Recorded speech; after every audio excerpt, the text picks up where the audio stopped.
Hello sa inyong lahat mga guys. Bale, this is the day after namin magpuntang Pagkilatan. Bale, itong outing na to mga guys is napag-usapan na namin a week before New Year pa. At dahil nga ngayon lamang po kami nakauwi sa Lipa galing Batangas, ay di nga ngayon namin gagawin ang aming outing na re. Bale, maaga nga pala akong gumising ngayon mga guys dahil ako inutusan ng mamang mamalingke ng aming dadalhin. May kanya-kanya kasi kaming nakatoka kung anong mga dadalhin namin dun sa aming pag-outingan. Ay di sabi namin kami na magdadala ng tilapia tsaka ng hotdog na iihawin tsaka ng iba pang mauulam. At bago ko ituloy aray, pwede ka naman ako makarequest sa inyo. Pwede kang pa-follow naman ang ating page at pa-share na din ang ating mga video. Salamat ho at shoutout diyan sa lahat ng mga nag-share ng aking mga video sa aking mga tita at mga kaibigan diyan. Na-appreciate ko po kayong lahat. At yun na nga mga guys, bali dito nga po pala tayo liligo sa Bawi. Dito to malapit sa may lokal ng San Francisco. Shoutout sa aming mga kapatid diyan. Kaganda din at nature na nature ang paligid.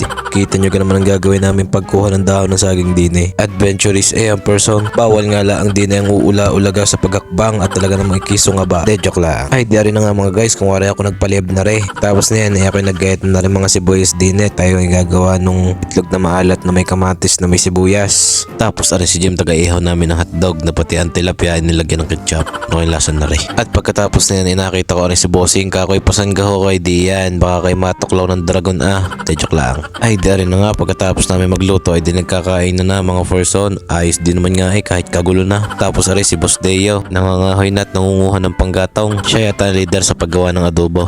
De joke lang. Ay ayos galaan kaya ang tropa kong aray parang di nakatikim ng hotdog na inihaw De joke lang. Ay di rin na nga mga guys ang ating mga tropang cookeries. Binabanatan na ng mga aray ang adobong paa ng manok na minarinade sa ketchup. Pwede pala yun. Pero kung hindi nyo na itatanong nung aray natikman namin talagang masarap din nga. Tapos aray ang laro kung saan nagsimula ang aking lolo at lula.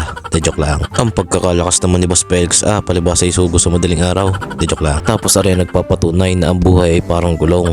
Kung kanina si Felix yung nasa ibabaw, ay ngayon siya naman nasa ilalim. Kaawa ko naman. De joke lang. Tapos aray sabi ni Jim panoorin ko daw siya at siya magdadive. Pero joke lang at siya daw nilalamig na.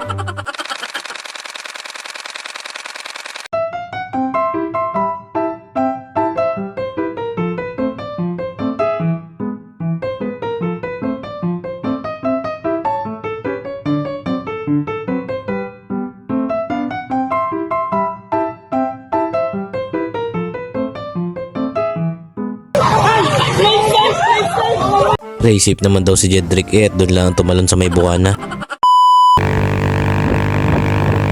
At sa part na rin mga guys kami pauwi na tapos nakasalubong namin si Felix. Sabi niya magtatagaytay pa daw siya. De joke lang. Siya hanggang din na lang muna. Bye bye.